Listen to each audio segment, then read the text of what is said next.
On the run back. Ellie with the set. Get him. Sorry, stand back on his back. Hit him. Remember Baron Jones flipping in the touchdown. Green kick the ball in the touchdown. Yeah, it's gone. Caleb Hood go deep. Psych Bobby with the screen. Lil Cyrus hit him with a juke. CJ coming, what you gonna do? Jaheim just got the ball. Touchdown. We done ran the score up on y'all. Run it up. A-I-E-E-R-S. Richmond County. 7 state rings, that's some riddles. Touchdown on them headers. I see you later. A-I-E-E-R-S.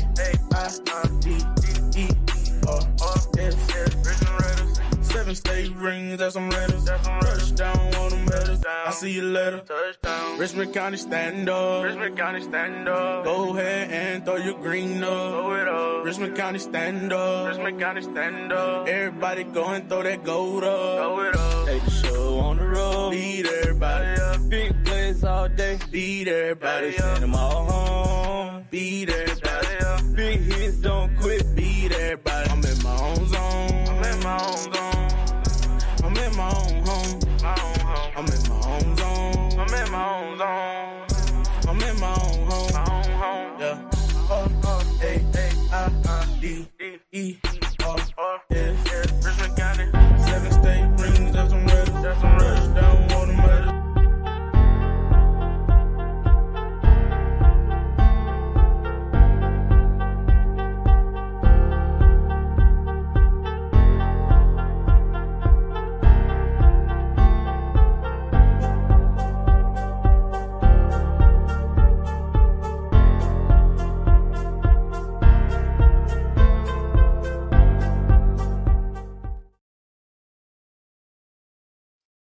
Yo, what's up, everybody? How you guys doing tonight? What my hand claps at? I'm a little rusty. It's been a while.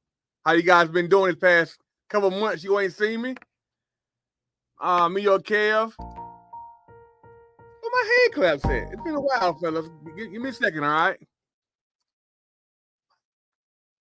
Okay, I'll get together. All right, guys, we got a good show tonight. We got another legend. On Bald Guys Know It All podcast, another Richmond County legend. As you can see down at the bottom, Mr. Charles McNeil Jr. is coming on stage tonight to give his story, his career, and for us to give him his flowers. All right. So you guys know you have any questions, comments in the comment section. All right. Let's do this thing interactive. All right. You talk to us, you talk to you. All right.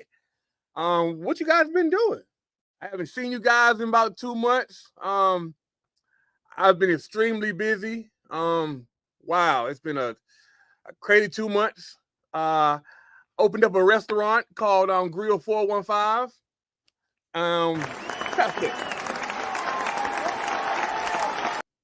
Yes.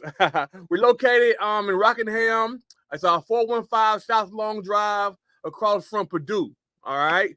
We got straight breakfast, all right? Open from 8 to 12:30, Tuesday through Sunday, all right? Every day except Monday. Stop by and check us out. It's me, your local neighborhood friendly guy. Support me, support you, all right? Here's our menu, if you didn't know. All right? Our number is 910-434-9558. Give us a call in the morning. Delivery. We have delivery. We have Time to Eat Carolina. It's just like DoorDash, people. Download the app, Time to Eat Carolina, or go to the website, Time to Eat Carolina, and you can order and get it delivered. Just like DoorDash, all right? But the best part about it is it's locally owned, all right? I know the owner. We know the owner. Support local, all right? Stop by and check us out. Besides that, I've been working hard. I'm Amazon guy. I got shirt action still jumping, as you can see in the background. And Raider Elite is back.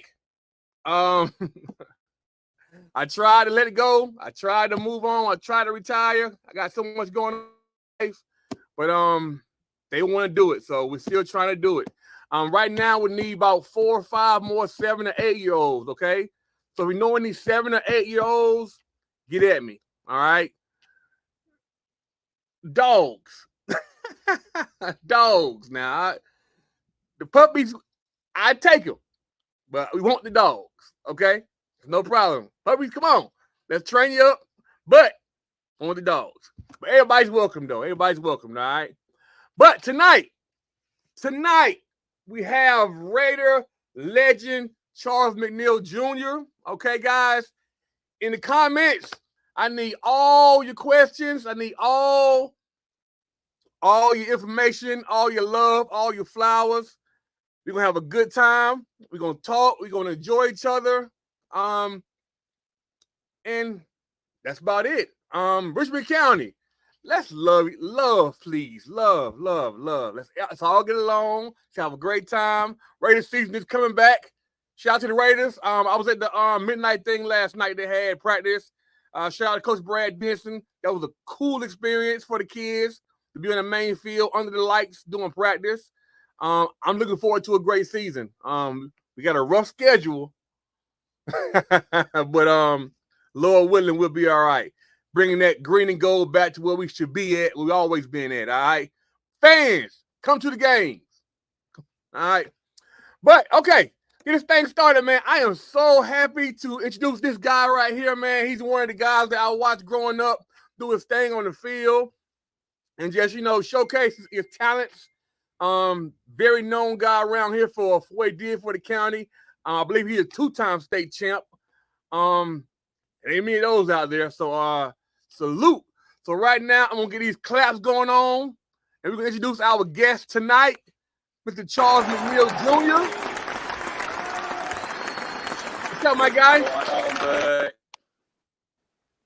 I see how we sound good. Can you hear me? Yeah, just a little crackle, just a little. A little crackle. Yeah, I hear a little delay in there, but I can hear you though. Oh, your audio is a little funny. It's super cracking.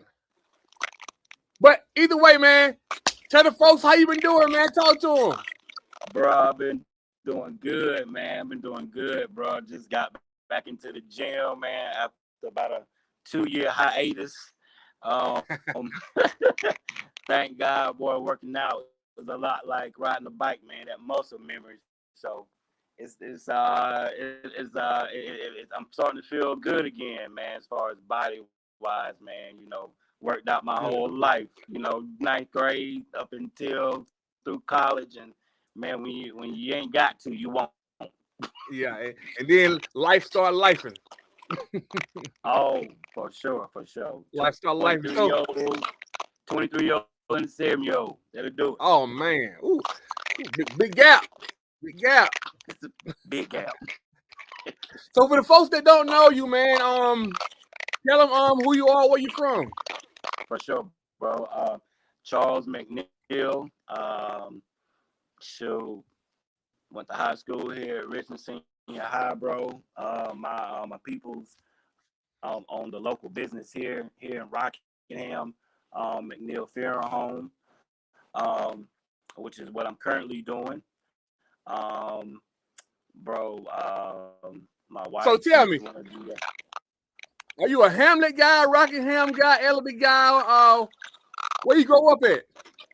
So grew up in Hamlet, I'm a Red Ram, up under Coach Dale Denson back in his glory days. I tell you something crazy, man. Wow, dog. Junior high school, junior high, we went undefeated, man. I didn't lose a game. Hold on. You're skipping ahead. Okay, you know me. I want to go all the way back to where you first seen the football and was like, hey, I want to do that. All right. So coming up in Hamlet, what part of Hamlet are you from as far as neighborhood? Yep. So I'm from East Hamlet. East Hamlet, off of 5th Street. In East Hamlet is where I grew up at. Listen, I'm from Rockingham, so tell me exactly what East Hamlet is. All right, so East Hamlet is so everybody know what the fairgrounds is in Hamlet. Correct. So you go on through that one stop light, right? Yeah. You go through that light and you go make a left on 5th Street, which is about three lefts up from that stoplight. I got you. That's East Hamlet. They used to have an old East Hamlet gym. They used to play basketball inside of that gym. But it was the old East Hamlet High School actually. So Okay. it's got a little history to it there. So tell me, go ahead. I'm sorry. New Hope Missionary Baptist Church. It's over there in East Hamlet also on 74 going towards Lombard. Okay. So growing up in East Hamlet, who were some of the prominent families or community guys around back in those days coming up? Okay. So you got the Patrick family. You got the Brights. You got some Metlins that were pretty prominent back in that day. Those were the 3 largest groups there in East Hamlet. I say so. I imagine in East Hamlet, you guys were outside playing basketball, riding bikes, and playing football, and pick them up, bust them, and all kind of games out there. Boy, man, let me tell you, man. Like, so my family, I got a lot of cousins that we're all like around the same age, and so my cousins, a couple of Daryl Diggs from the neighborhood is one guy that comes to mind. Bro, my grandfather had a garden, and that is just dirt. It's thick, man. But that's where we played pick 'em up, bust 'em. That's where we first learned that, hey, who needs pads? Who needs a mouthpiece? You know what I'm saying? Everybody for themselves. But I give a credit to a lot of my agility growing up and playing pick 'em up, bust 'em right there in that garden. So if you're listening and don't know what pick 'em up, bust 'em is, in different areas it's called different names. But when I grew up, it was called pick 'em up, bust 'em, and it wasn't always a football. It can be a soda bottle with some dirt in it or whatever. All the players are around it. We throw it up in the air. Whoever catches it, everybody got tackled. So and it was always that one guy that could dodge everybody and score. That's right. That's right. And that guy usually was the man in high school, usually. That's right. Yes, sir, buddy. My objective was not to get hit, dog. Hurt too bad, bro. Hurt too bad. So was football your first favorite sport or no? Wow. Yeah. Football was my favorite sport. It was always football. Always football. Man. Not basketball, baseball. Man, I'm telling you, man, I excelled at baseball. I was pretty good baseball player as well growing up. Played on a lot of little league teams and made all-star teams and things of that nature playing baseball. And basketball was a passion. I wasn't much of a shooter, but I could D you up. You know what I'm saying? I was gonna get the ball down court. You know what I'm saying? And so I made it do what it do. Yeah. But I think a lot of us, well, actually us, but a lot of great players, young, were great baseball players. We just didn't stick with it because we didn't see it as being a way out. But definitely baseball is a way out. They pay the big bucks and less hitting. So definitely baseball. If you watching got kids, put them in baseball. Don't be scared or shy to put them in baseball. That could be their way out. It's not only football, basketball, or education. Try all the sports. That's right. Who's the man in your neighborhood as far as sports? Who's the man in East Hamlet growing up?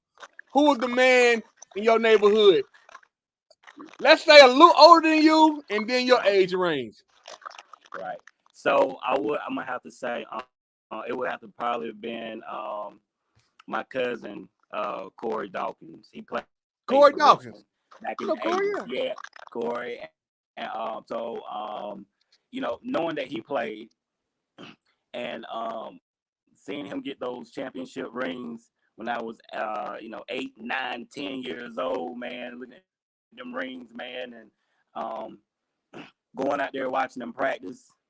Um, my uncle, my uncle Mike Patrick, he played out there at the high school as well. He used to tell me stories. He played running back as well. Mike Quick said that Mike Patrick taught him how to run the hurdles. Yes, that's true. That's Matter of fact, he coached track out there at the high school for a little while. A couple of years ago, he was coaching track. Yeah, him and Mike are real good friends. All right, cool. All right, so back in the you said about who in your family was the big Raider fan that took you to the practices and games and everything? It's always one huge family member that's a fan. Yep. So that would be my Uncle Jack. Uncle Jack. He was the one to introduce me to football, to convince my mom to let me play. Convince your mom. Football. Right. Hey, bro. I wasn't the biggest. Hey, bro. I spent at least 2 hours of my day trying to convince a mama to let a kid play football. There you go. So you know exactly what I'm talking about. He gonna be fine, mama. But he played before. They all knew, mama. They all never played before. Yes. Hey, bro, you ain't telling no about the truth, buddy. And he had to convince her too, Jack. You hear me? He had to really convince her that, hey, nah, he ain't gonna get hurt out here. So he was the Raider fan. And my dad was a big Raider fan. When I was growing up, like I said, when I was 6, 7, 8, 9, 10, we went to all the Raider games. I don't care if they played on the moon, bro. We was going to the game. And yeah, like all my male cousins, they used to always call me on Friday after school, man, your pop's going to the game, man. Like, yeah, yo, we got to ride with you. We got to ride. Man, bro, we went to every single game every year. And it just made me more of a fan, you know? So tell me, I know you spent some time over by that fence down the hill playing football on Friday nights, I'm sure. Say what? I'm sorry. I know you spent some time on that fence by the big old hill playing football during the game back in those days, correct? Man, so we all did that. Right. We had some classics over there, bro. We had some classics.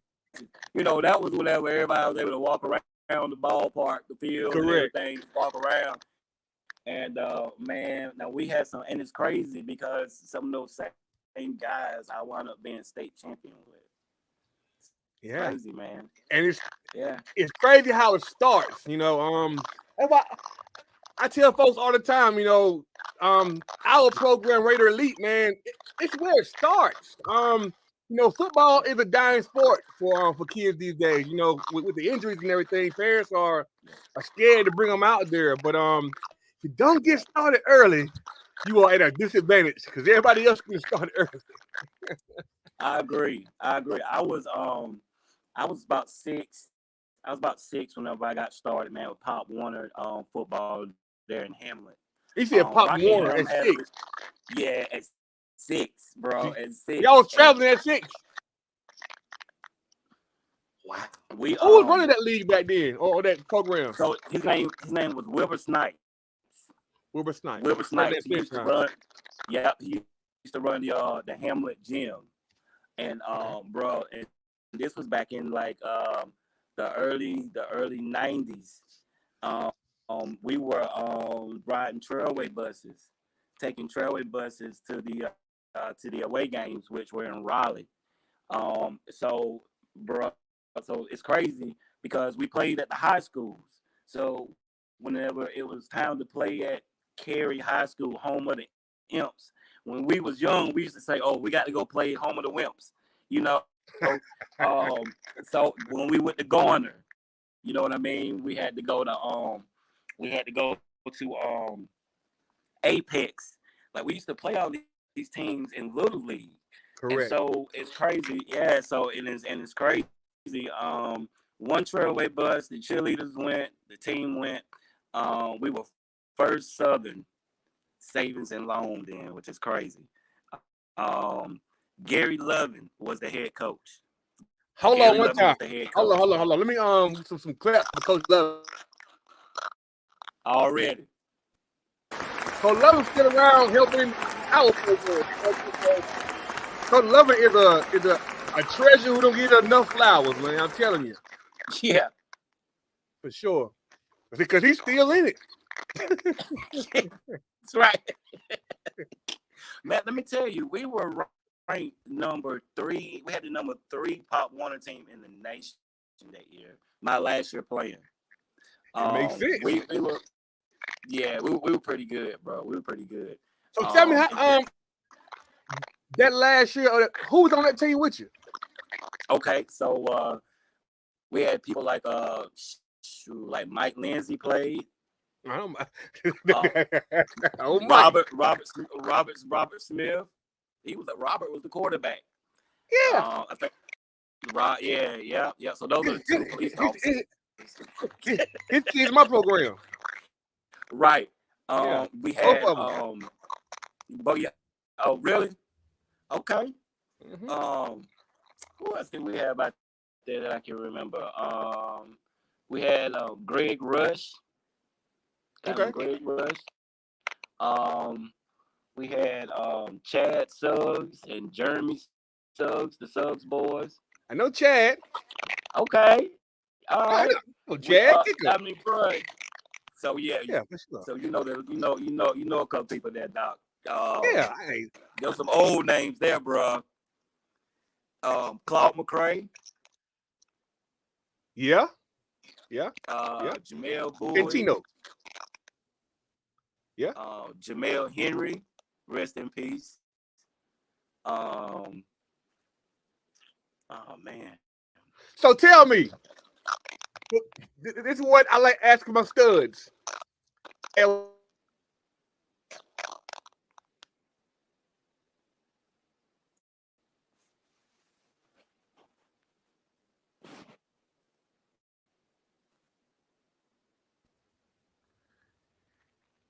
We back? We back? Okay, I can hear you now, Daddy. Okay, something happened just then. I don't know what happened, but we back. At what age did you realize these guys can't mess with me? I'm nice. Hey, you said what age did what? Did you realize these guys can't mess with me? I'm nice. Bro, I'm gonna tell you, be honest with you, probably when I was about 7. No, I mean, because I mean, whenever you're able to compete with other athletes at that age in a whole nother city. Yeah. Like I said, we were going to Raleigh, and they would come down here and play us. You know what I'm saying? Yeah. To be able to compete with those guys from the city like that, I thought was kind of cool. And they used to embed in us, well, hey, you're going to see them if you play in high school. You're going to see these same people. You're gonna see them. And for us to dominate the way that we did in that Pop Warner League, and for me to realize that, well, bro, you are faster than everybody out here. You know what I mean? So it became fun. Like, yeah, just give me the ball. And how many can I score a day? Man, okay, bro, give it the ball. Let's run a student body right, and we'll celebrate in the end zone. Yeah, for sure. Well, so yeah, about 7. I coached the 7 to 8 U group. So first day of trials and practice, everybody line up. Who the fastest? I need the fastest kid. I need a good snapper, and I need a line, and that's it. And who can tackle? That's it. But the fastest kid is the first thing you do at 7 to 8 years old. You find out. So yeah, man. So you play Pop Warner? No rec league around here, or just straight travel ball? So that was the rec league. Oh, Yeah, Pop Warner, that was the rec league. So that's cool. it was kind of dope because the rec That's dope. league was a travel team. That's See? dope. And so once that ended, I did play 1 year whenever they were playing over at East Rockingham. They had teams like the Fat Boys and they had teams like Burger King. I'll play on Fat Boys. I'll play on Fat Boys. I'm a fat boy. I'll play on Fat Boys for sure. We was yellow and red. Yes. Yes, Sure. y'all were like a yellow and maroon or something like that. It was always trash. Always trash. But listen, over here, them guys were cheating, man.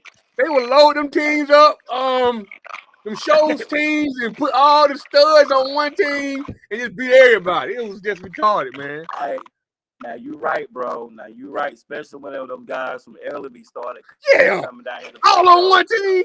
Come on, man. Come on, man. But yeah, I tell folks all the time the importance of, everything has its purpose. Rec ball has its purpose. Travel ball has a purpose. Because for me, in my mind, travel ball, you're playing the best of the best wherever you go. It's one thing playing the best of the best in your city, but playing the best of the best in a different city or different state, that's huge, brother. Our kids have been the Virginia playing teams, PA, Florida, South Carolina, Tennessee. We've been all over playing people, man. So the experiences that these kids getting in our program, man, in about 4 to 5, we should have some championships coming. Lord willing. All right. So tell me about home life, man. How many siblings do you have? Okay, I'm my only child, bro. Just me. Oh man. Yeah, just me. Oh just man. Me.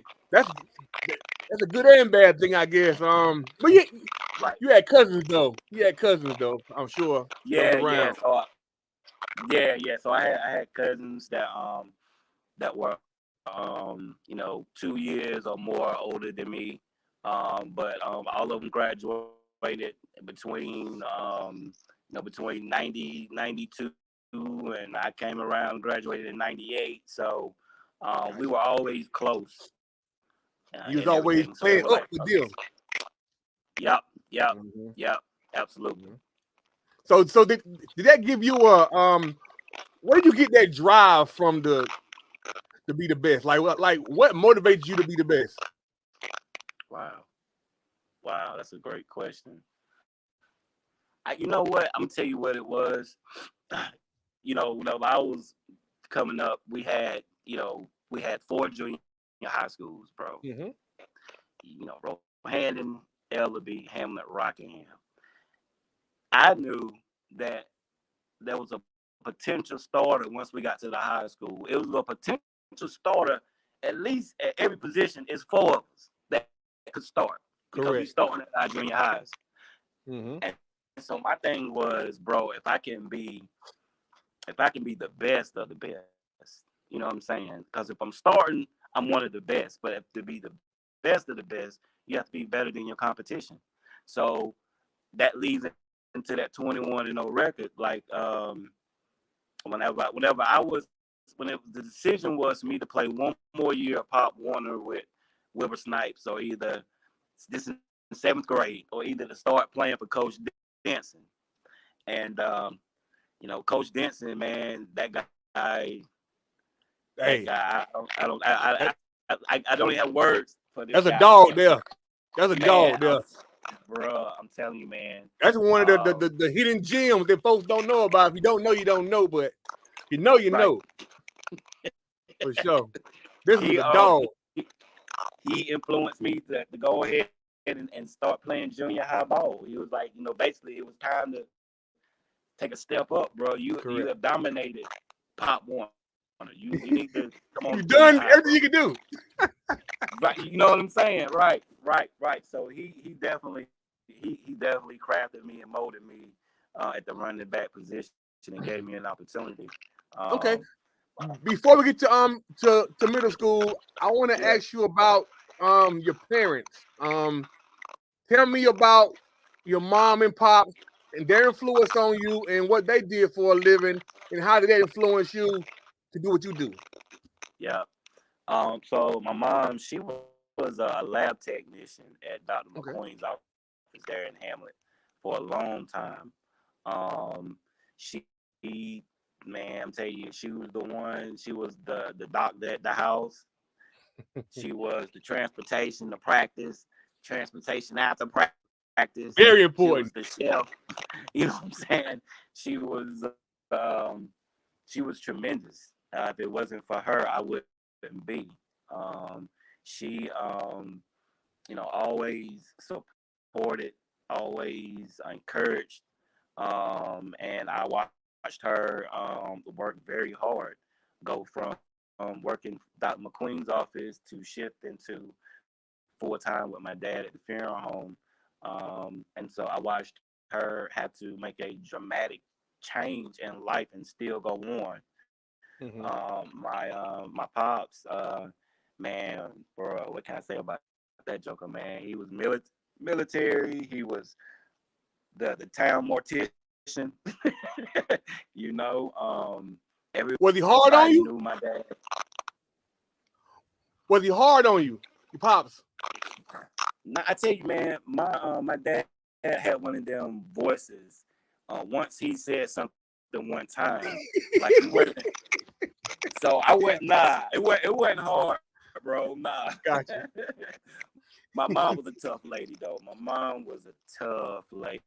She definitely would check ties and do some of the things. My pops worked all the time, All the time.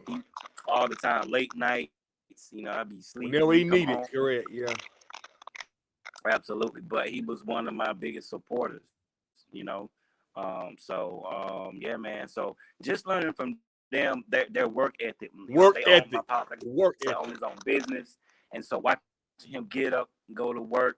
Even on days he didn't feel like it. And holidays and late nights, and just seeing his drive, man. That really Yeah. that motivated me. When I asked you about the drive a little while ago, I kind of knew where it came from, but I wanted to tie that in because your mom's being such hard working, your daddy just going all day and night. You seen that drive, to get up off your butt and go get it. You know what I mean? For sure. Yeah, yeah. All right, so Yeah. coming into middle school. All right, who are the people that you're hearing about in Ellaby or Rockingham or Cordova? Rohannon as being some dogs. Yo, that's cool question, man. So Ellaby around that time, um, it was a lot of talk about besides the Michael Wydells and the Marcus Ellabys, there was Kenny. See, Kenny, he played Kenny running Robinson. back with me at Richmond, as well. A lot of talk about him. As far as Rockingham, man, it was golly the list. It was the Clark brothers, Adrian Hamilton. It was your Willie Quicks, who was Willie was the best man at my wedding. Shout out to Willie. Shout out to Willie. It was your man, bro. It was your Derek Watkins, and it was your D. Watt. man, bro. It was your Bootsy. Donald endless. Pettigrew, man. It was Endless. man, your T-Miss Terry's, and it was your well, I can't forget about Eric Little's, your Eric Little from Ellerby. Can't forget about Eric Little, man. Underrated. Underrated, man. Underrated. Yeah. As far as Rohannon, said McNeil, Big said. Big said. Man, yeah, bro. He was beasting back there, man. I don't know if it's just because I came out in 01. So I know all these guys you're talking about. Looked up to all these guys you're talking about. To me, man, listen, those days it was studs everywhere. Like from the bottom to the top. To even get on the field, you had to be a D1 athlete to get on the field. Bro, let me tell you something, man. The competition back then, the competition was so real when it came to junior high football, man. And then, because then, man, I even remember the editor's name that used to write the write-ups, Mr. Lindow. Bro, this dude, man, he commented on everybody's games and everything, man. He kept up with it very well. And bro, like we would go to we had other teams like Scotland in the conference, Pinecrest. Nah, man, the conference was those folks. You know what I'm saying? That was conference, bro. And man, it was nothing to go to the other team to play at the other team's place, man. And man, you'll see other people with your number on their face, man. You'll see these crowds of people at junior high games, man. You having these crazy pep rallies, man. Like they really hyped this thing up. And bro, and you really wanted to go out there. You knew it was gonna be between Rockham, my last year, Rockham, and Ellaby, who was going to take it all. You know what I'm saying? Mm-hmm. And so, man, it was just real competitive. And then, you had competitive coaches. You had Mason. You had my coach. You know what I'm saying? Yeah. And you had Coach Wright. You know what I'm saying? So I'm like, bro. Then you had Alpha dog. Rob, and then Ellaby. So like you had like some people, bro. You know, I mean, these people coach Tony Horn. You know what I'm saying? They're got a cat jack, like, man, that's awesome. So it was real cool, man. They need to bring that system back. I think that's where the county lost its edge when it comes to football.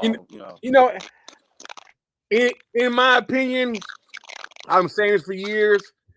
They need the coaching at the middle school level. I think it's some crazy rule where you got to be an employee or the school to be a head coach, and they put anybody out there the head coach. Like, how you gonna win with a guy that never coached before in his life and he coached math or social studies? Let me tell you something, man. I coached that after I got out of college. I coached Scotland High School was my first coaching job. Okay. And it was pretty cool. I got a chance to coach with Darren Barnes' brother, Mark Barnes. And we had some good teams, man, really good teams. No, much respect to that coaching staff, but I'm just gonna say, like, some of them were social study teachers that were D coordinators. You know what I mean? And it's like, bro, like, where I come from, we just don't do it like that, man. Like, we had guys like Coach Hag in there, like, who was like strength coach.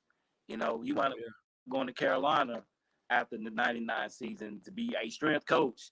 We had or if you was a teacher, that was secondary to you being that dog coach. Bro, I'm telling you, man. Right. Look, a lot of them was trying to be PE teachers. See, the rule has been changed with the employee. I think you can coach, but you can't be the head coach and not be an employee. I think that's the rule that is in place. If it's changed, let me know. But the rule is you can't be a head coach and not be an employee. Right. You can be a volunteer all you want to, but if it's changed, then great. So who's some teachers at Hamlin High School that you can remember back in those days that helped you along the way? Man, let me tell you. I'm gonna tell you, junior high. I had a teacher named Miss Smith. Miss Smith was probably my first African American teacher. Wow. Right, junior high. A lot of folks say that too. She was very influential. I'm not gonna say I was the smartest thing in the world, but I could hold my own as far as classroom and grades and stuff. I tried not make below a C in my classes. And I was really, I was an AB student all through school. But there was this one time, I wasn't doing too well in the class, and Miss Smith, she had recognized that, well, I know you're a pretty good athlete, and I know that some of these other teachers might not be pushing you as hard as you need to be pushed, but I'm going to push you, Correct. because look, football, 1 in a million make it to the pros. And she was like, you're going to always need something to fall back on. So I never forget Miss Smith for that conversation. Her and Miss Carolyn Barnes, who still lives in Hamlet. Miss Barnes, I think she was like my English teacher. And she used to come at me with the same MO, and I appreciated that. That was great guidance. Then for somebody who was starting to get a little attention and may have been thinking, well, hey, I'm gonna be able to get through with these grades. It ain't gonna matter. Nah, they made sure her and them and my mom, them two ladies and my mom, made sure I took 3 college classes. Boy, you going to college? For sure. All right, so I needed that. So okay, so now we're in junior high school. Who is at the high school performing in Richmond that you're looking up to right now? Oh man. Well, at that time, I'm sorry. Oh yeah, for sure. So I tell you, so back in the '80s, of course, it was the Mike Thomases and Eric Thomases and Flip Ellerbys, and I can remember people used to come. The stadium used to be packed when Mike Thomas played for warm-ups, just to watch him punt. To watch him punt the football. I mean, the visitor side and the home side would be full because this guy was doing something that nobody had seen anybody kick a football the way that dude could kick a football, bro. He was a better quarterback, but bro, that dude could kick a football, man. And then so junior high, man, it had to have been your Tony Horns of them days. That's when Schuler was coaching the team, Coach Schuler. So Tony Horn, them guys. But you know me, man. I paid attention to that running back position, bro. I was keen in on that right there, man. So I used to like to watch Sturgis, Oscar Sturgis play. I used to hear his name a lot called out. Yeah. And he used to do some crazy things on both sides of the ball, shoot. Yo, like Big Steel, like I like offensive linemen. So like watching guys like Big you Steel, better like them. You know what I'm saying? Before I started playing, watching them guys be nasty on the O-line, just as nasty on O-line as they were as D-linemen. If they were playing D-line and O-line, I played with some studs like that too, though. David Huey's of the world. Lord. Yeah. Brief intermission. Michael Thomas, we have been reaching out to you to get you on this podcast. I have been in contact with your brother for quite a while in that inbox going back and forth. And I sent you a friend request on Facebook, and you have played with your left. If you see this live video, sir, we need you on the podcast. You are highly requested to come on this podcast. I'm going to show you a busy man. Just give us an hour and a half of your time, brother. All right? Yo, we need it. We need to hear them stories, brother. Yes. So in Hamlet, man, you played just football? Was it basketball or just football at Hamlet? Yeah, I played basketball and baseball at Hamlet. Was the my 9th grade year was the male athlete of the year at the junior high. Man, we won conference championship in all 3 sports. Whatever I played. So the big question is, the 3 years at Hamlet, how many games you win against those Rockets? How many games? How many what? How many times have you beat those Rockingham Rockets? Oh man, I never lost a game to Rockingham. So never lost a game to exactly like I am. I don't know what that feels like. I can tell you something. My 7th grade year, bro, I played defense, and Coach Mason was coaching. They were about to beat us. I picked up in return a fumble for a touchdown my 7th grade year, and we won the game. Mason has never let me not remember that. Yeah, never. For 7th grade year, you played running back and what? Corner, safety, what? Linebacker? Yeah, played corner. Corner. Played corner. Yeah, played both ways. 7th, 8th, and 9th grade. Got to the 10th grade, played a little defense with Coach Kessler back there as a DB coach, and 11th grade year it was a wrap. What it said, they beat y'all in basketball.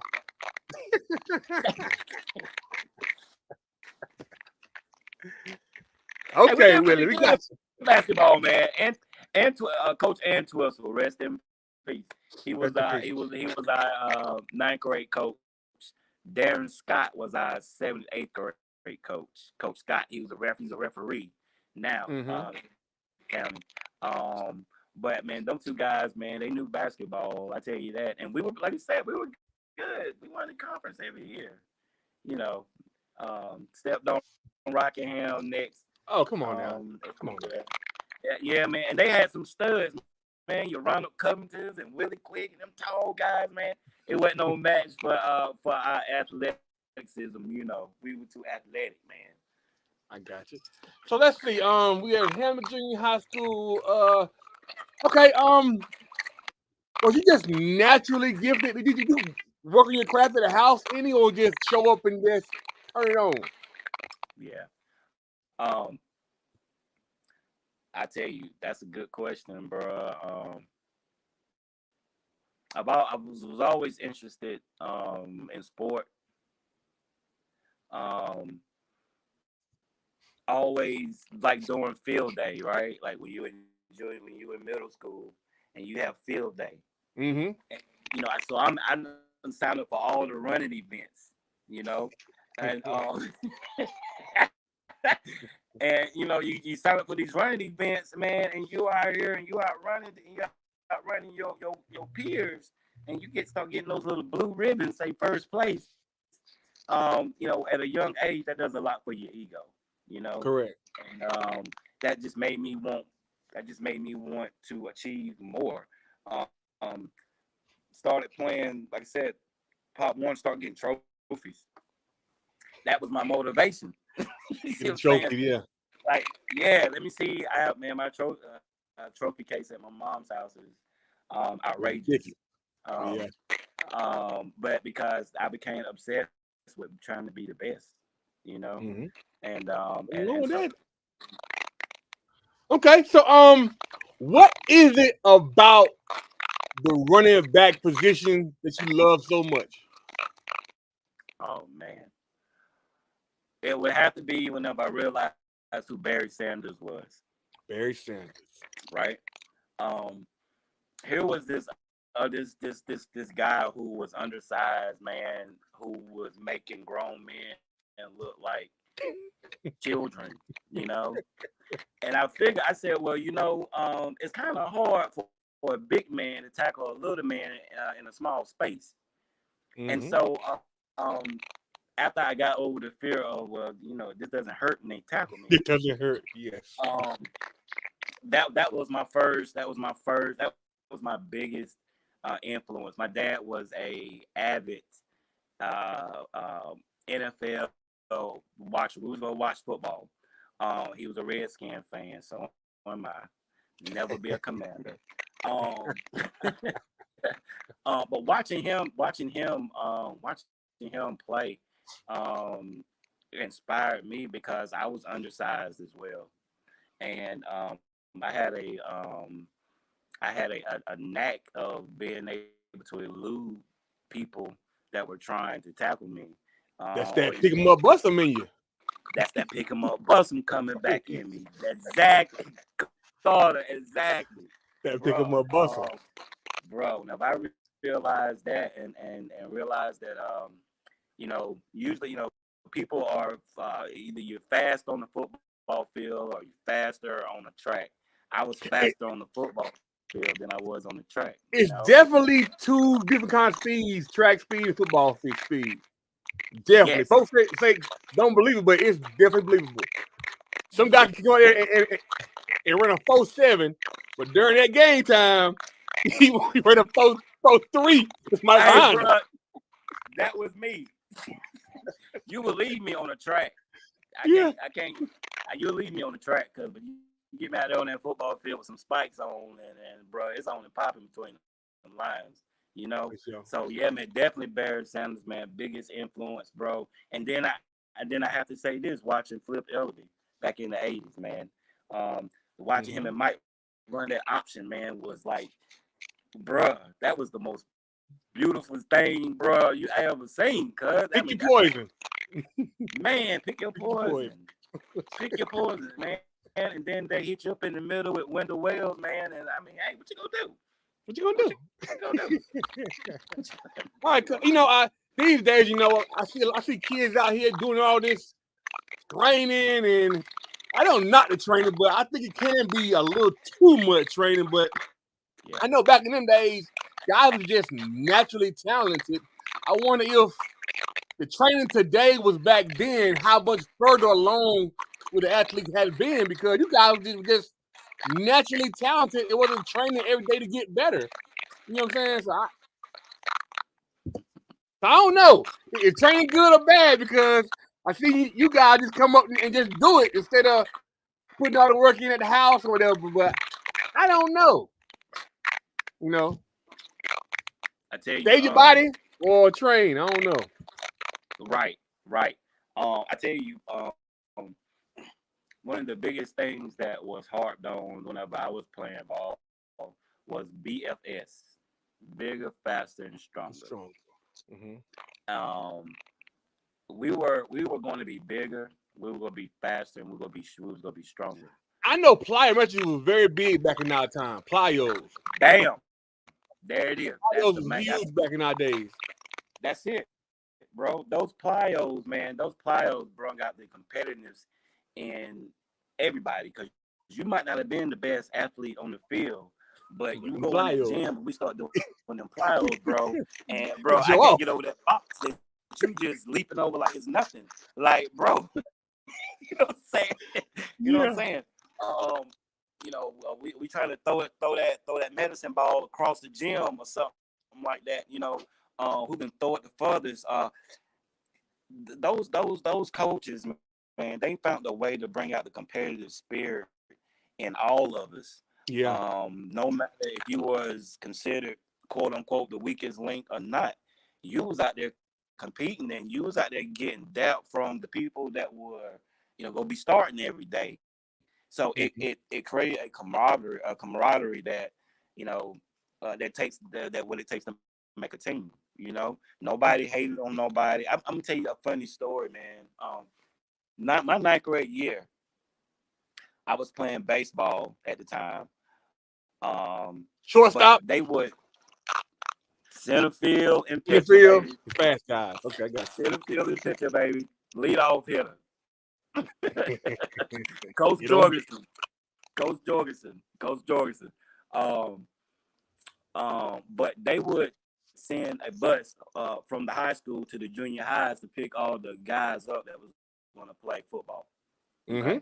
So and so they would take them over there so they could start the weight training. Yeah. Well, my ninth grade year, those guys were getting bussed over, and they got into an altercation. Hamlin, some Rockingham guys. It was like that back then, so it ain't nothing new. Still like that, but right, you know what I'm saying. But the craziest thing happened. Now they told me about this later, but said that the coach had told those guys, man, hey, if y'all are gonna be Raiders, y'all gonna have to play together. If you're not willing to play with your brother right here, man, you might as well pack your stuff and get the walking now, because it's not gonna work. Y'all got an opportunity to be champions if y'all just work together. Mm-hmm. from that day forward, bro, all the beef was put to the side, and we played together. It was rougher than what they doing now. We put that to the side, bro. That's how big, that's how important playing for Richmond Raiders was to everybody. That was life. And Yeah, so for sure. I'm It was glad like, yeah. we had a good run. So now we headed to high school, right? What was the first recruitment you got? Was it did anybody start recruiting you at a young age group or what? You said what was the first what? Recruitment. Like when did your mind say, "Oh, I can play on the next level"? As far as college, was that early Oh, on or when? I'm gonna have to say my 11th grade year, bro. No great year. Like my junior year, man, we had man that '96 team was great. We had guys like Sam Breeden, um, playing out of position. We had guys like Sam Breeden. We had guys like your Willie Quicks and your Brian Norwoods were juniors then. 97. Um, yeah, '97. I'm sorry. Yep, '97. Right. There go the picture. Yeah, bro. We have some studs on that squad. Derek, like I said, your Derek Watkins and your Mike Lindsay's and L Train, rest in peace. Yeah. You know, you know, um, Oh, um, stop it. I'm a fullback yet, that's what I played. So, we never got too much love, but give some love to your fullbacks while you can right now. Please do. Please do. got to, man. Let me tell you something, man. If it wasn't for the Vegas Jacksons of the world, if it wasn't for the folks probably don't even remember this dude, man. The Atari Ratliffs of the world, bro. That name was out there ringing when I came through. Okay, Shoot. okay. He was a monster, they say. Monster. Man, and then then there was Jason Ratliff, Skeet. who wound up being a beast. He's from Jason from East Hamlet. Shout out to Okay. Jason. Um, man, and like I said, man, it wasn't for guys back in the day too, like your Corey Dawkins and your Wendell Wells, man, running that fullback smash, that zero smash up in there, man. It would be tough today to say that we would be champions as many times as we've been, man. Love the fullbacks. Without the fullbacks, there's no tailback, dog. I'm sorry. I ran in both systems. I love spread offense and read dive. No, I love it. I used to, that physical lineup and I'm more powerful than you always works in my mind. I think we can use a little more of that in our offense. It ain't gotta be all old school, but throw some in there because I know a couple years ago when bands came down here, they ran that wishbone. They were just smash mouth. They were just smash mouth. I'm tougher than you. Do something about it. And back in the days, that's what we were known for. Lining them up, knocking them down. So I hopefully Brad bring a little bit of that back. I don't know if he will or not, but I hope so. We need that because you're right, bro. That's one thing that teams knew about Richmond Senior High. I can remember, man, my senior year playing Anson County. Before we walked out on the field, the guys were coming from the locker room, and there was a guy. He had his son on his shoulders, and they're watching us. They're watching us come through, walk across the track, and come up on the field. And the guy was from Anson County, and it seemed like Richmond got about 100 guys, man. So we still coming. And the guy says to his son, he says, "Son, that's a real team right there." He said, "Look how big they are." He said, "And they dominate too." Now he's telling his son this that he got on his shoulders, and at that moment, man, I said, man, Richmond Senior High School is more than just like any other look high school. Like people know Richmond and Everywhere. everywhere, bro. And what they think about the players and how they it's a fear. Even now, there's a fear whenever they have to come. I know when they have to come to Raider Stadium. You know, Yeah. everybody's Super Bowl. You know what I mean? Yeah. So that right there, man, that did something to me right there, bro. I wound up being getting I got hurt that game. That's the game I got hurt. But I came back third round of the playoffs. It takes one good year for Richmond to put it back where we need to be. You know, being a Raider is a badge of honor.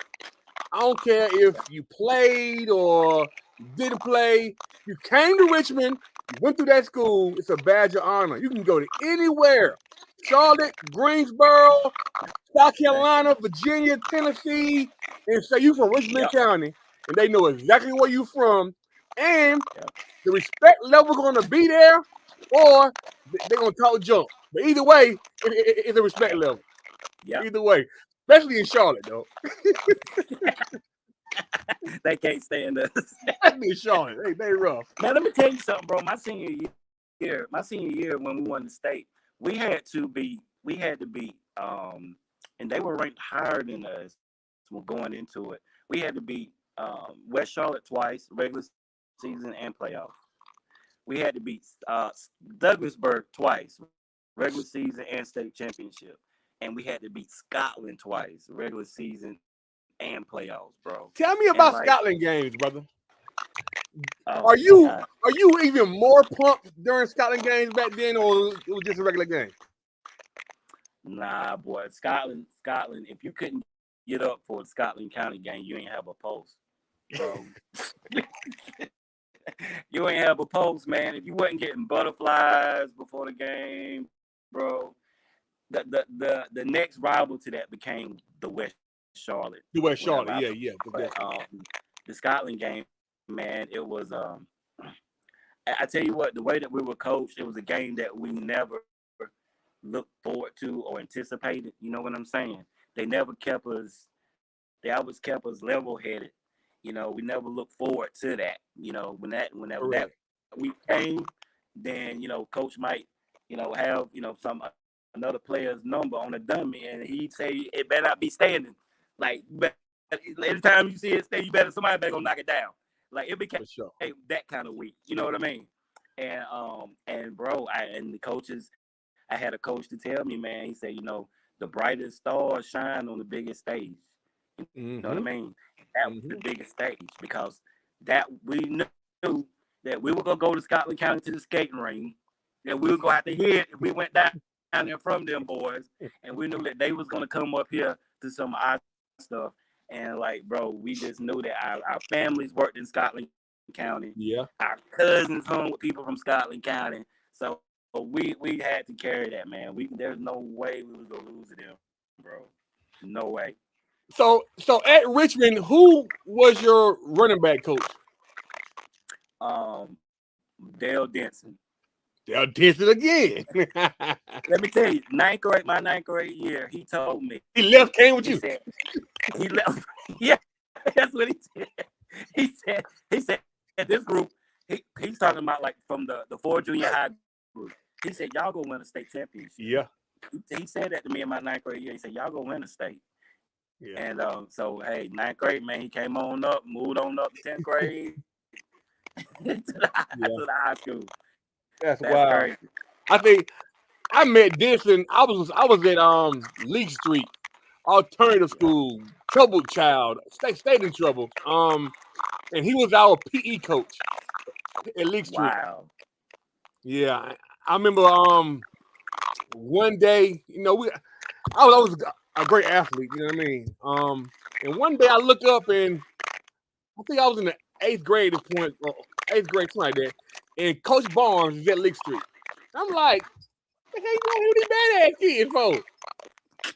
And Coach Denson told Coach Barnes, hey, Coach Barnes, the few studs over there at Leak Street, you might want to go over there and talk to them. But yeah, Barnes came to Leak Street and talked to me about 2 more guys. And for me, it was big, because Kids Elite Street was troubled, and we didn't see ourselves even playing football because we stayed in so much trouble. If a Barnes to come over there and talk to him, we was like, "Hey, you got a chance." That's right, bro. Build your confidence. Be confident bit, or something. And that was all because of Coach Dixon. So shout out to Coach Dixon, man, for sure. Still a great guy. Man, for sure. Still a great guy. Barnes used to come to my Pop Warner football games. Yo, he used to scout him out early.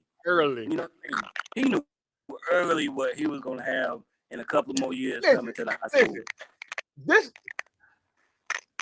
Our former coach at the high school, Coach Teal, Coach Brian Teal. Yeah. I would invite Coach Teal to all of our games, all of our practices. Now, mind you, we practice right after the high school leaves. We coming on.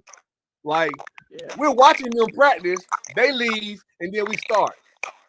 Yeah. Not one time did he stay behind and talk to our guys. Not one time he show up to our games on Saturday and say, or look and see. I couldn't put together why not, because if you want to be here, this is what's coming to you. It's the future. You said Barnes was there at the Pop Warner game. Back in our days, we knew who was coming up and who was gonna be the man. We knew it from rec, Pop Warner, the junior high school, the high school, the pipeline. We all knew. Yeah. These days, it's kind of hard, but I know. My coaches know because we see them, we train them. But I want to get off subject. But tell me about Barnes. Was he a great motivator? Was he the great organizer, or was he the great coach all around? Tell me what his strong points were. Man, Coach Barnes. Coach Barnes used the whole field when it came to I know when it came to offense. He was someone who knew how to how they say my man used to coach the Bulls, how he used to coach all those egos, man, and was able to manage those egos. That's how Barnes was. Ooh, he had some egos too, buddy. Man, he had egos, bro. Every time he won a state, he had a team full of egos. Yeah. And he was able to talk to us in a manner of where, like, bro, you knew you were good, but he would break you down to where you felt like you needed to work harder, you needed to do more to be great. You know what I'm saying? He also knew. We also knew this. He was the kind of coach that say he's gonna play the best player too. Mm-hmm. You know what I mean? So, hey, if you get out there and you ain't performing the way you should be performing at that time, he might pull you out and have your position coach take you out, put somebody else in there. You see what I'm saying? Now, given a lot of times, people say, well, he always had talent. He always had talent. Say, yeah, he always had talent, but we wasn't drawing up the plays. You know what I'm saying? We didn't draw up the plays. That was him. We wasn't coaches. We were just guys being told what to do. He had the coach, and like I said, it couldn't have been easy because you always got parents who think their kids need to play, and you got these guys who think they need to play more than the other guys, and he was able to filter that. You know what I mean? And to build a culture around there as far as when it comes to winning.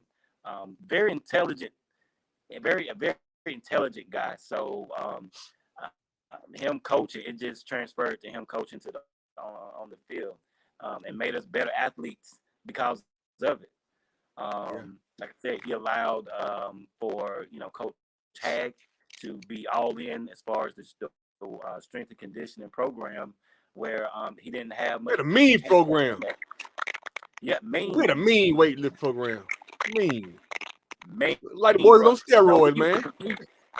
we used to compete during the summer, strength and conditioning. We used to go to Anson High School. Charlotte schools would come, Anson High School, and we I didn't have know that. I got let me tell you something, man. I wanted to be the strongest running back in that competition, right? Mm-hmm. Went my 10th grade year. Um, didn't win no trophy. My junior year, I said, man, I'm gonna get a trophy this year, man. For hang cleaning or benching. Those were the competitions. Uh-huh. Didn't get that. My senior year, man, Coach Hag had a talk with me before my senior year, bro. He said, we're going back to this competition now, whatever. Gotta get right.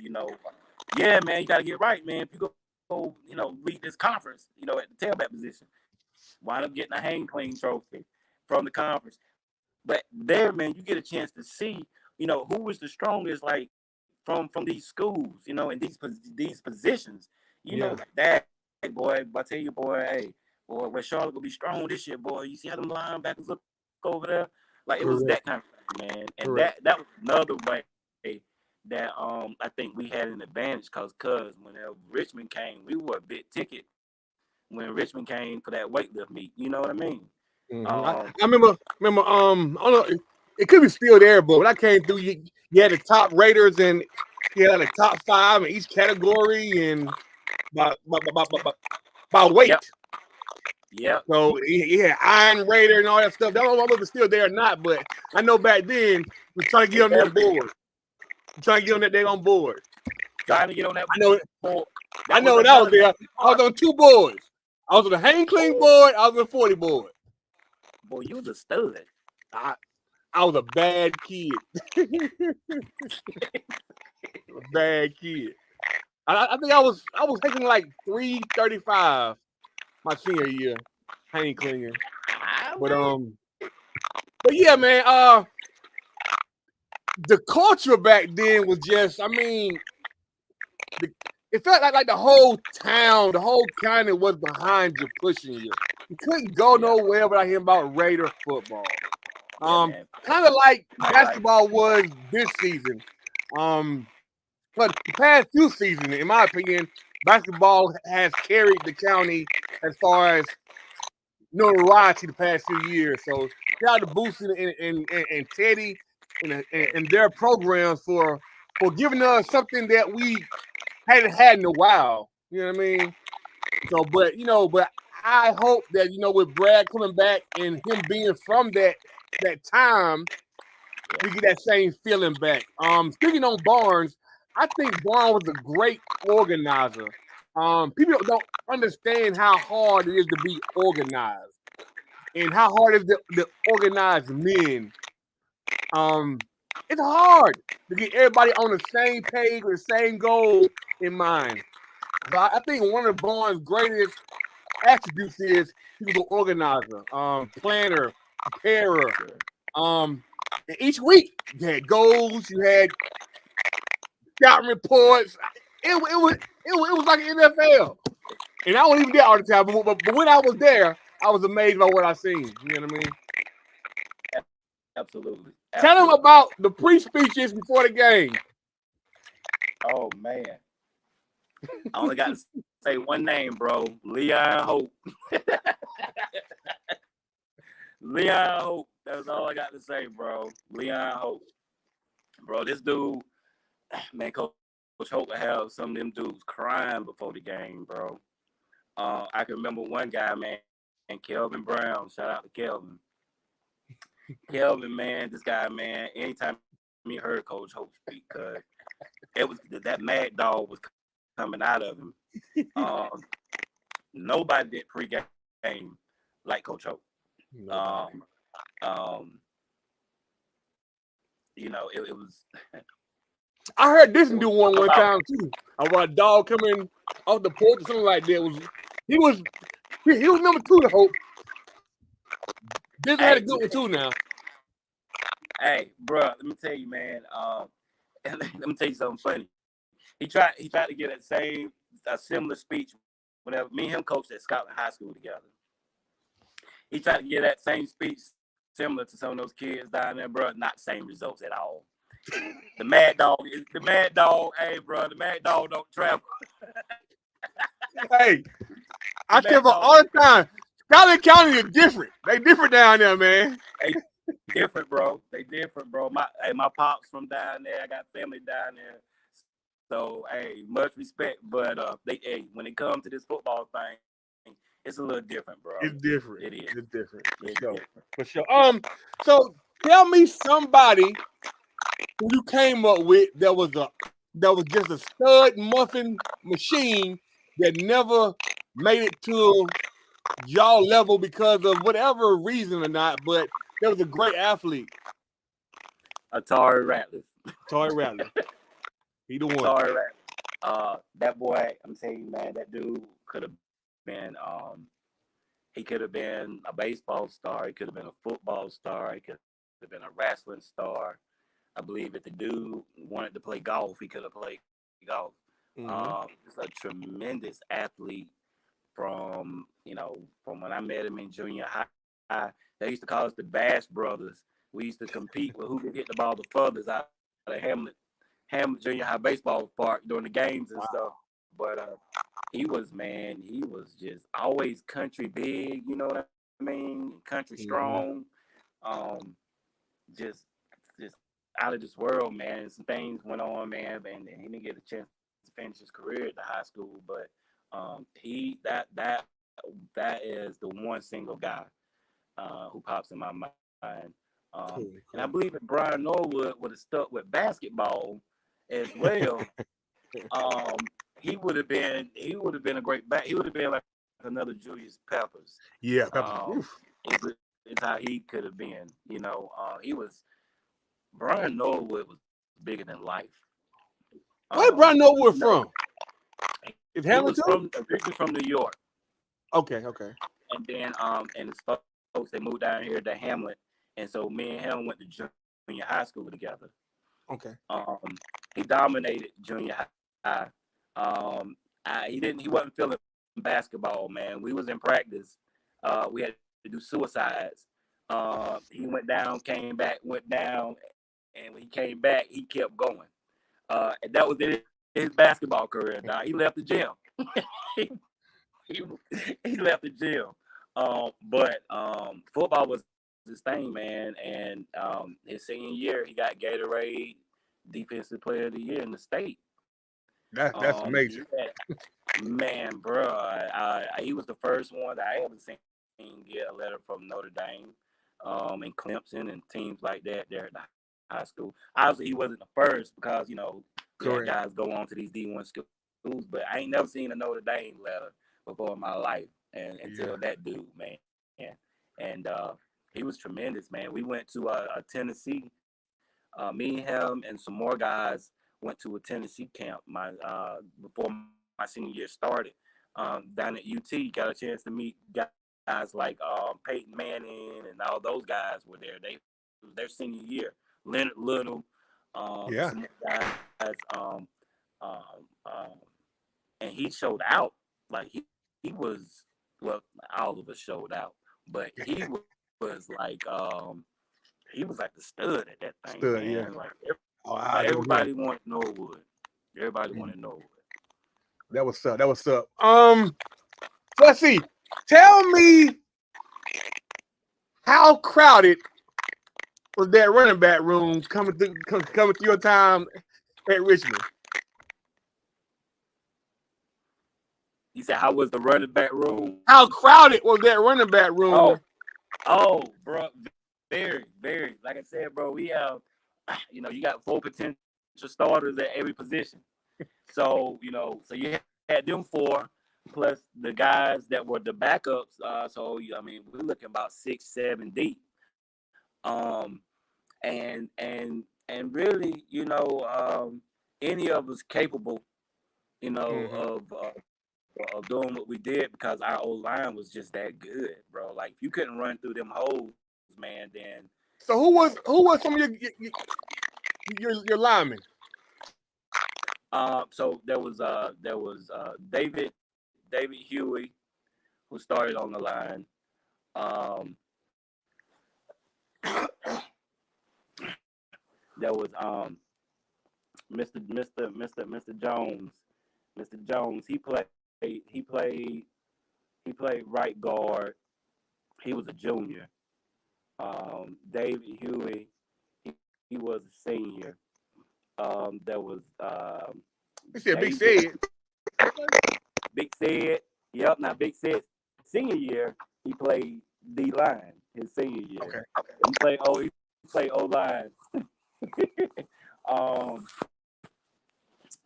our center, his name was David. I think David Walker was his name.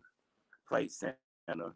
Um, Willie Quick played tight end. He played tight end slash defensive end.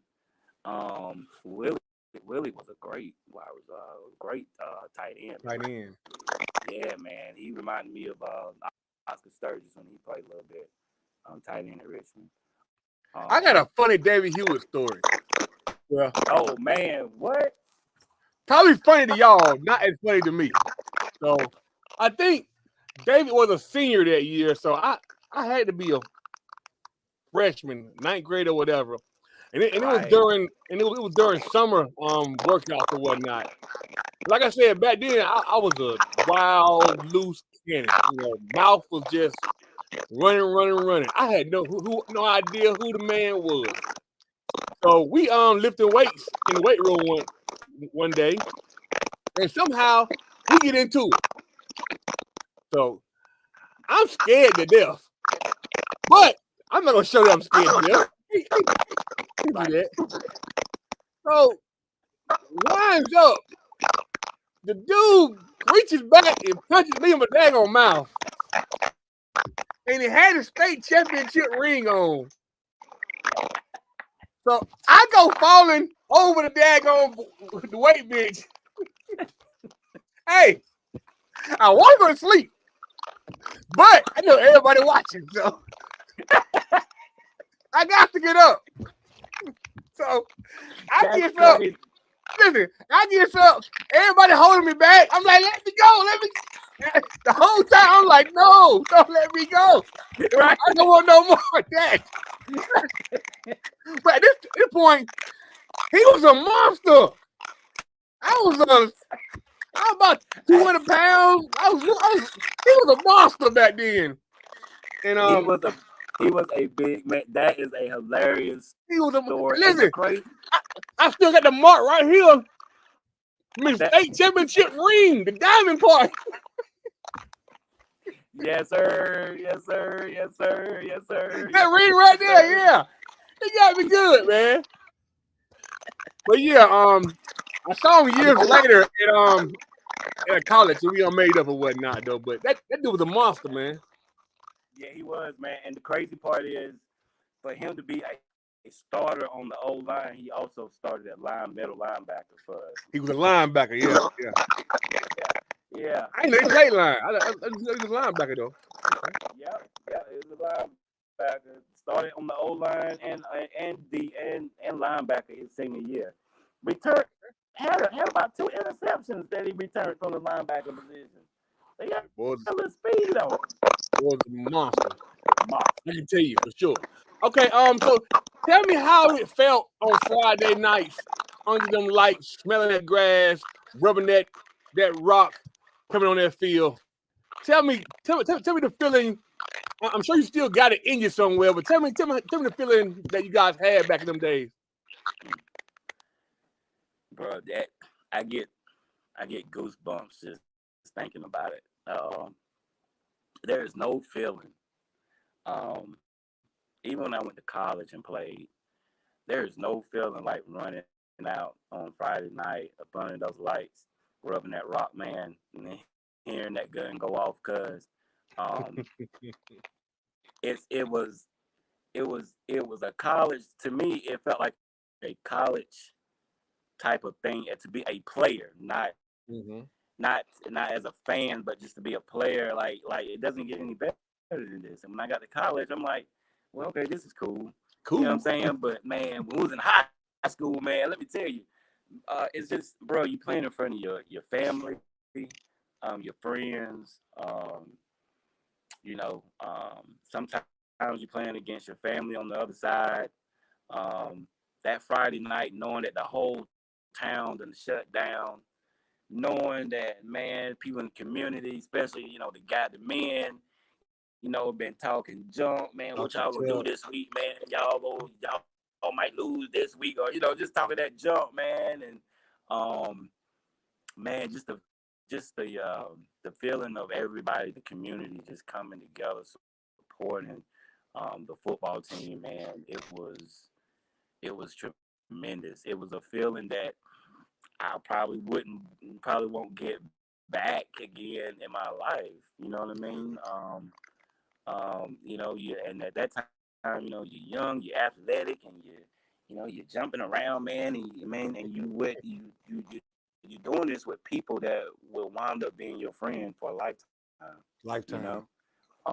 Yeah, and you don't get those memories back. You don't get those times back, and so I tried to make sure that I cherished every moment. Enjoy.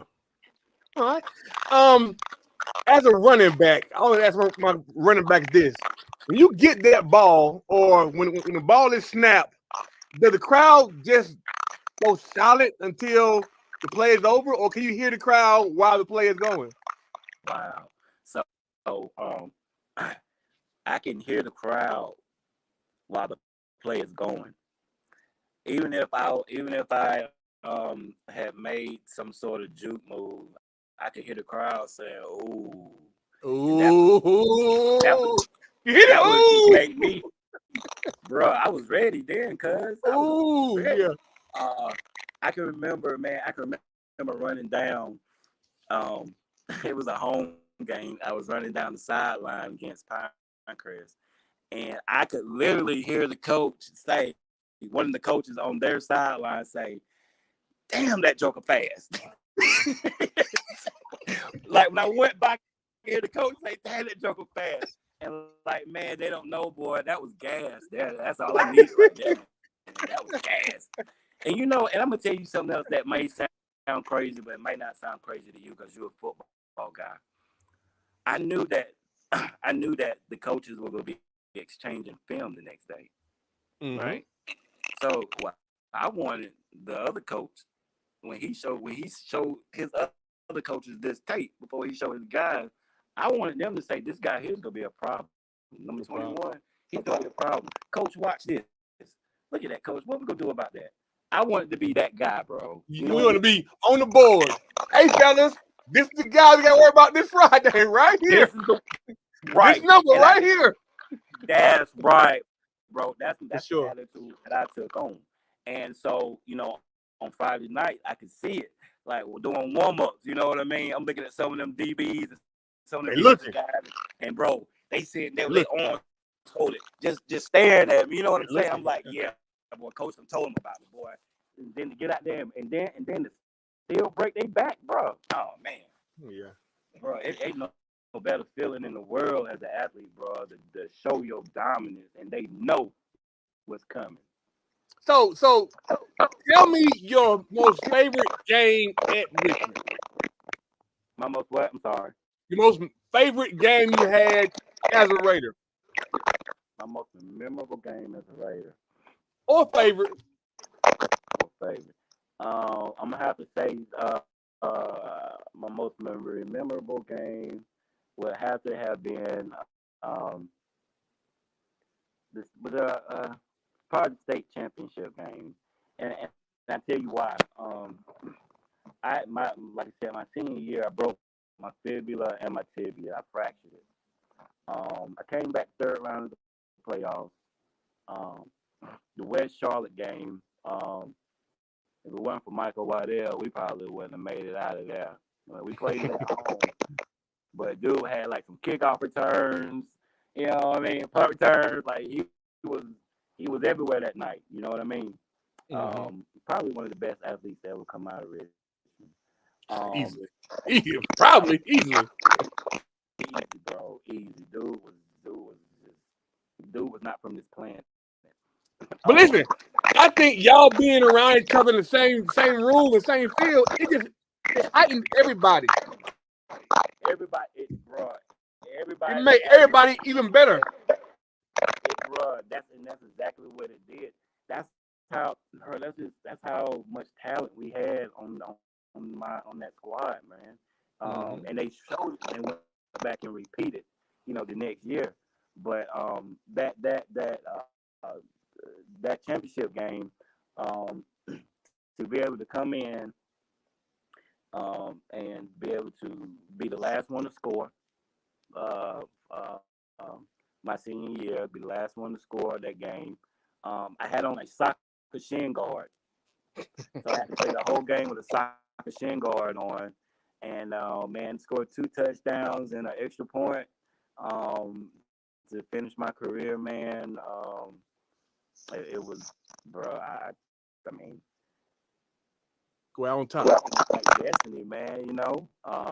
My college career when I ended it on a high note. So tell me, so we ending our career with a championship at Richmond, which is the best you can do. Why was it the school you went to? Was what? Tennessee. Where you go to school? Chattanooga. Yeah. Okay. And how'd you get there? I was being recruited my senior year by Appalachian State, Chattanooga, couple of D1 schools, Carolina. Was getting a couple letters from Clemson during that time. I was gonna go to Clemson until I got hurt that last regular season game. They wound up getting a guy, the running back from West Charlotte that year that we used to play against. Yeah. But so whenever I was being recruited, Chattanooga, the head coach, um, he came down. He talked to me and Timus Terry together, and they wanted us to come and visit the school. So I mean, this guy comes down and flies us back on a jet, flies us out to Chattanooga. You do what? Yeah, bro. Yeah, it was sweet. On the jet? Me and Timus Terry. Yeah, me and Timus Terry. First time we both on the plane. You know what I mean? And it had to be a storm. It was thundering and everything, man. But man, let me tell you, man, we got to Chattanooga, and Chattanooga they showed like a whole lot of interest in us. We got down there to Chattanooga, man, and the city was great. The people were great. There were a couple of guys that played at Anson County that were juniors that year that was there, and they really sold the city to us and sold the team to us. They had just built a brand new stadium there in Chattanooga, man, and all of the 1AA national championship games were being played there. So it was a great venue. Appalachian State, they came in the picture a little late. They had wanted me and teams to come up there during Super Bowl weekend, the Appalachians. We had already took our visit to a chat, and I didn't know that they were in the same conference at the time, the Southern Conference. And so what happened with me, the coach for Appalachian State at the time, this was the same guy that beat Michigan that year whenever they were. He says to me, "You'll never beat Appalachian State if you go to Chattanooga. So you'll never beat us." This is what he said. But that fire, I kind of took it personal because Chat reached out to us first before App. So I said, okay, well, so I wound up going to Chat, and we wound up beating App at least one time. We beat them one time. I had a great game. And after the game, he shook my hand and he said, "Well, I knew without you that Chattanooga would never beat us." Wow. That was kind of dope. That was kind of dope coming from him. Yeah, that was real dope. So, how did your career at college go? You guys win games. You named player of the week, player of the year. Talk to me. Yeah, man. So college, we were not that good. We were not that good. They were definitely in a rebuilding stage whenever I got there. Mm-hmm. Um, my first year, we finished under 500. My second year, my third year, I think my last year, we may have been one game over 500, maybe, if I'm not mistaken. But we may have been below 500 then. Um, I don't know, man. Like, I had three different coaches, and I played as a true freshman, and I had three different coaches. Um, I had four different position coaches, and I had one, two, three different head coaches. Wow. Wow. So it was crazy at Chattanooga, man. We made the best of it. We had some good guys. My 2000 was probably my best year at Chattanooga. That and my senior year, my junior senior years. Um, we changed the offense up to a running gun offense. No fullback in the backfield. We threw the ball 80% of the time. But it opened up a The lot because field I though. could catch the ball out the backfield, Mm-hmm. which was something I was being utilized for, as well as handing the ball out to. So it opened up my game, but individually, but overall, um, man, we had guys that were dedicated, then we had guys that weren't dedicated. You know what I mean? They didn't come from the same kind of background that I Mm-hmm. came from, being in senior high. Believe it or not, them guys out there in Stone Mountain, Georgia, and places like that know about Richmond Senior High School football. You know, and um, um, so they didn't. They just, I mean, bro, they wasn't big as I thought they were going to be. They weren't as fast as I thought they were going to be. You know what I mean? And like I said, they would rather be doing something else rather than getting better. So Correct. it translates to the field.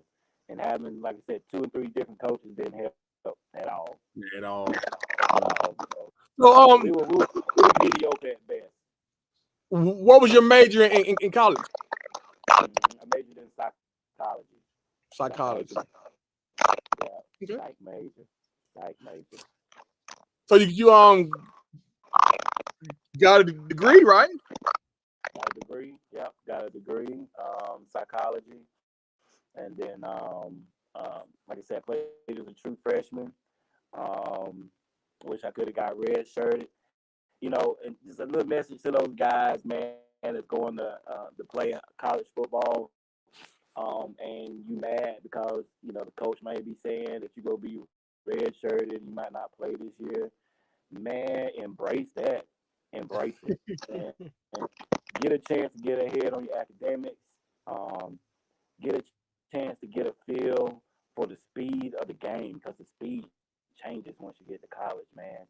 And by the time you become a senior and you're really good, just think if you got a whole nother year left that you can play. Like, bro, you'll be great. And then that's when you get those looks by those NFL scouts and guys like that, man. You'll be bigger. Coming into your freshman year, you'll be bigger, you'll be more mature, you'll be smarter on the field, and you'll be the head of the game in the classroom. So don't take those red shirts for granted. Well. Okay. So we graduate, we get our diploma, and is it straight back to the county or is it a pit stop somewhere? Yeah, man. So I graduated, man, from out there in Chattanooga, um, from a great career. I got two records out there in Chattanooga that still staying as far as I know. Last time I checked. Okay. So I finished up that career out there, bro, and came home and started teaching at Lombard Institute. Okay. Um, yeah, whatever Bishop McDuffie. So I was teaching Those are there, and bad I was kids too, ain't it? man, bro. But bro, we had a kid that I didn't know about that started going to school there for a year, man, and he was probably the best. I know he's got the record for the most interceptions at Richmond, Nate Robinson. Yeah, no, definitely know Nate. Nate was one of my he was one of my first kids, man, that I had down at the two. Um, man, that dude, it was so much controversy surrounding this guy, man, about him coming back to play for his senior year at Richmond, or he was gonna get a chance to, and all of this and all that, man. Um, there were guys in Scotland County did not want this. I mean, adults who did not want this man to play for Richmond his senior year, man, because Haters. of how great this dude was, man. Yeah, Nate is top 10 athletes I ever seen in my life. Yeah, Like just stupid athletic. yeah, Basketball, and, football, whatever. Whatever. bro. I'm telling you, when I met this dude, man, he looked like a little muscle ball. You know what I'm saying?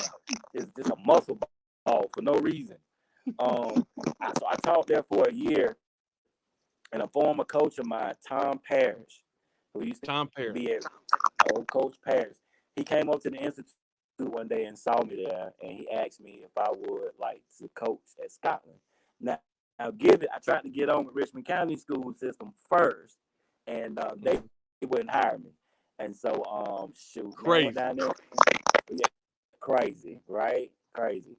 They went to Scotland, man. Open arms, bro. Open arms. I was teaching EC, and was loving it. It was coaching DBs at Scotland High School. And like I said, Coach Hope, he was coaching linebackers. And man, and we had a great time together for about two or 3 years, you know. Um, at the same time, I was going to school to get my mortuary science certification at Fayetteville Tech. So I did 4 years, 5 years down in Chat, came home and did 5 more to get my certification. Trying to work. I had a son by then. My son was 3. Was you married by then too? Huh? Was you married by then too? You said no, I wasn't married. I wasn't married yet. Nah, I wasn't married yet. Gotcha. So man, I was working, being a dad, and going to school. Then finally, 2006, I got on Richmond County school system, and started coaching out there with Ed Emery. He allowed me to come out there and start coaching, and was coaching running backs. Me and Coach Edens, who's now the head coach at Pinecrest. At Pinecrest, doing a great job. Yeah, doing a great job, tremendous. And so me and Nick was coaching running backs, and 2008, was a dream season. Had a chance to win the state championship, not only playing, but then coaching. Oh, so, that might be pretty sweet. That ain't bad at all. Now, dude, that could be a record too, ain't it? That could be a record. Say what now? I said, how many folks got 2 championships playing and 1 coaching? Well, one, I don't know enough. One player. Okay, 1 player. 1 coach. 1 coaching. I still don't know nobody going, but I'm sure maybe. I don't know. But that's huge. Yeah, man, that was, man, it's something about being able to win one as a player and winning one as a coach. Because when you're sitting there as a coach, ain't nothing you can do about it. You know what I mean? You can't go. They play for can't go about it, bro. You know what I mean? But to witness the excitement and the joy that those guys in that 2008 season experienced, I will never forget. We got blown out by Douglasburg in the rain that year. I mean, they whooped us, bro. We was running that speed option, and we couldn't keep the ball off the ground that night. Then we came back and lost, I think, the Pinecrest the next weekend. Back-to-back losses, and everybody counted us out. But that team had a lot of pride, bro. That team had a lot of pride. And we had a really good quarterback who was a tremendous leader that year, and the Wiley kid. And hey, man, they miraculously they got it done, man. Now, if I ain't never seen Raider Magic besides that tip pass in the end zone that year in the 80s, that was crazy. Next time, you know. For sure. Well, look, man, we going on an hour and 45, just like that. Like we could go all night. Time is flying by, man. But tell the folks what you have going on right now, man, and speak to them about what you're doing presently. Well, so right now, I'm the owner, operator, uh, mortician, film director at McNeil Funeral Home there in Rockingham. For all the folks back at home, and I am currently in full support of my wife, who is going to be at the ninth grade academy this year as a assistant principal. Great, congratulations. Yeah, absolutely. I'm happy for her. And I tell you, man, I'm hoping that this year, you know, Raider football gets back on the map. We've struggled. We struggled there for a couple of years, man, and we've had some great athletes to come through. But I just think team wise, having a first time coach that actually played for Richmond is big. I was in the barber shop yesterday with one of the starting my middle linebackers, big kid, man. I didn't get his name, but I asked him. I said, "Man, how do y'all feel about Coach Denson?" Oh man, we love him. We love him. And this guy was a captain as well. He got voted, so he's gonna be a captain this year. So that's tremendous to hear him say how much he loves Coach Denson and his style and everything, man. I think the culture is about to change. There, and I think it's gonna be for the good. I think they're gonna win some games this year, just based off of culture change. You know what I mean? I tell you, I think that you know maybe this year, not this year, next year, they will make a serious push for another state championship. Yeah, I definitely hope so. But listen, before we go, I gotta ask. Like I ask everybody, give me your top 5 running backs of all time. No particular order, all right? You can slide on that one. You can slide on that one. Give me top 5. Well, I'm gonna tell you, man. I must say,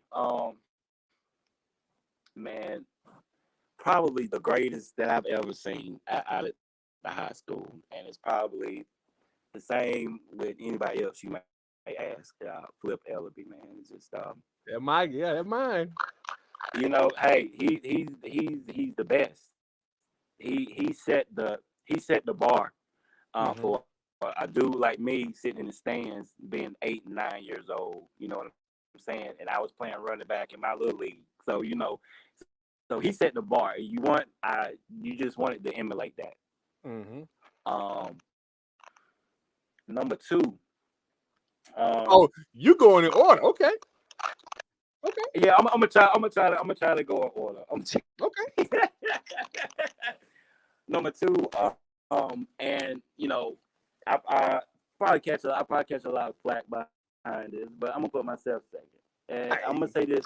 Your list, bruh, like just because of having and still having the record for the most yards average in the season per game at like over 100 yards a game average. For having the most consecutive 100-yard games in a row, And I think that record still stands out there as well. Um, and then just being only a running back, not a slash wide receiver, not a slash quarterback, just running back. I feel like, the coach could have gave me the ball, you know, 20, 25, 30 times a game, and I'm going to give it to you the same way it was if it was the first play. You know what I mean? So I'm going to put myself second, 2-2. Then I'm going to have to say Norman Whitley. Norman Whitley was probably, I'm going to have to put him third. Norman was watching this guy play, man. It's like a robot. You know what I'm saying? This guy, man, his legs were bigger than a lot of people's arms and stuff. Like, dude was a beast. He was a beast. And I didn't get a chance to watch all of his games, but I watched a lot of them.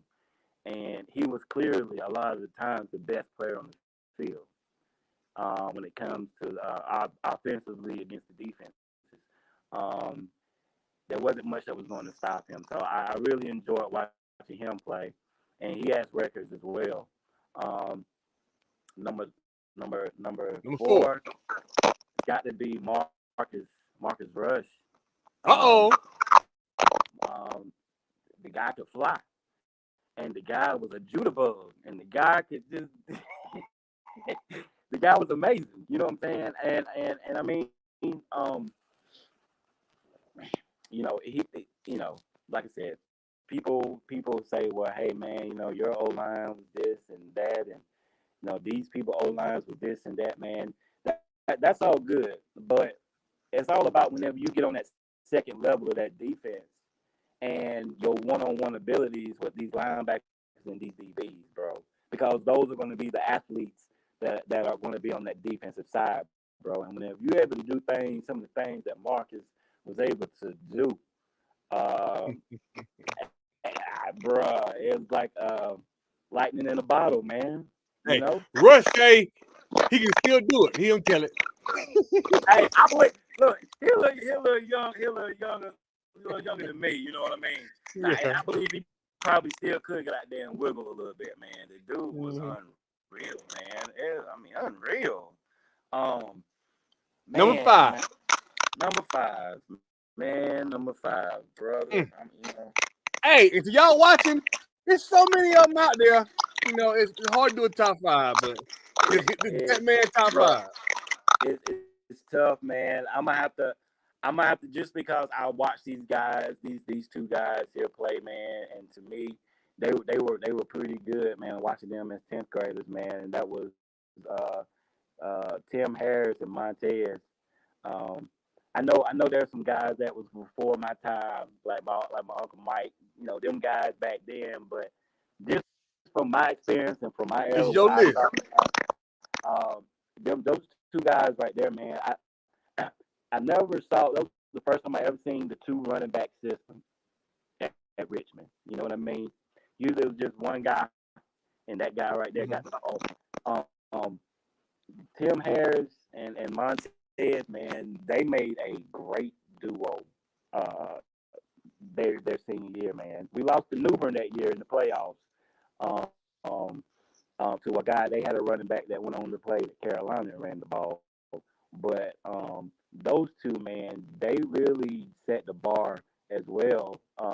Me as a 10th grader, watching them guys, how physical they were, physical little guys. You know what I'm saying? They were nasty, man. Little muscle guys, yeah. Guys try to run through linebackers and instead of around them. You know what I mean? Those two really, man, I really looked up to a lot, and they really took me under their wing as a 10th grader. Whenever you get moved up to the varsity level, man, they really took care of me, man, and showed me the ropes. So I'm gonna have to give them guys number 5, bro. Well, listen, man, that's an awesome top 5. I love you got Tim and Ted in there. Those are my family, so I'm glad you got those guys in there. Give them they shine. But yeah, man, it's a great interview, Charles, man. And, welcome back anytime. if any of you guys need some assistance with some burials and everything, call the man and hit up. You guys, I'm sure do a great job. Let me McNeil Funeral Home. It is. Very professional, years and years of trusted work in our community. So go see that man in your time of bereavement. Once again, man, thank one last question. One last one. Sure. So how long have you actually been working in that funeral home? Wow. So I grew up in the business. So I've always been around the funeral home, always been in the business. I've been licensed since 2008. But man, from East Washington Street days over there at Nelson Funeral Home, my dad was he was the mortician of Nelson Funeral Home for a long time.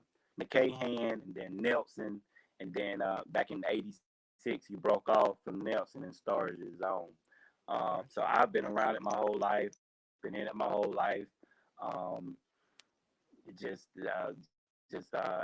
been a blessing to be able to help people at their lowest moments, to try to give them a little cheer, with their loved ones. So I appreciate all the support, and Yeah, I thank you, man, for what you're doing with this podcast, man, is awesome. It's crazy to sit here and sometimes watch some of these older guys that I went to school with or that I heard of and didn't really know come on your podcast, bro, and talk about regular football, because it needs to be talked about. I think that with us having some down seasons and things of that nature, people kind of lost, and then the basketball taking off, that people kind of lost their way when it came to football. And hey, football at Richmond Senior High started it all. Richmond Senior High was a state championship team before it was a blue ribbon high school. You understand what I'm saying? Y'all must have forgot. They forgot, bro. They forgot to put some respect on. You know what I'm saying? Bro, we brought notoriety to the high school and to the county because them cameras was coming in from Charlotte, coming in taking pictures. They called Richmond Senior High School the Brick Palace. My senior year is what they call Richmond Senior High School. Only high school football stadium that's brick. You know what I mean? On both sides. Bro, I'm telling you, man, it's a special place, man, and you're bringing that back by having guys like myself come on and the other guys come on, man, and represent and talk about how great this school is and what it has done for them. So I appreciate you, bro. Thanks a lot. Yeah, man. Hey, great episode podcast tonight with Mr. Charles McNeil Jr. And get these claps together. There you go. Salute, brother. Much luck to you in the future endeavors, whatever you got going on. Salute to your family, your kids, your wife, your business, and everything, man. If I do anything for you, stop by, holler at me. And For sure. I'm gonna tell you, man, before we go, bro, y'all reach out. Man, I'm about to do it here within the next week or two. Support that Rated Elite. Man, come on and be a sponsor, bro, because we need to sponsor our kids. I support our youth. We was youth at one time that needed that same support. So definitely reach out, man. Help Mr. Carter out with him and his endeavors, man. He's doing big things here in Richmond County. My guy, man. Till next time, brother. Have a blessed one. You. Ha! Woo! That was a smoker there, buddy. Yeah, we back. We're back. It's a great way to come back off a hiatus with Charles McNeil Jr. What a great career. What a great life. What a great interview. You know what I mean? But yes, Raider culture, man. Let's get it back, man. Come to the games. Come to practice. buy some t-shirts, buy some hats, you know, and bring that pride back of Raider Magic when guys like Charles McNeil was winning state championships and putting on for the county, man. All right, man. I'm about to get out of here because I'm tired. I work in the morning. But as always, man, ball guys know it all. The next guest, you never know who it could be. I mean, we got all the A-listers in here. Mike Thomas, we need you, brother. Somebody call him right now. Call him right now. All right, you guys, have a good one. Hey, see me in the morning.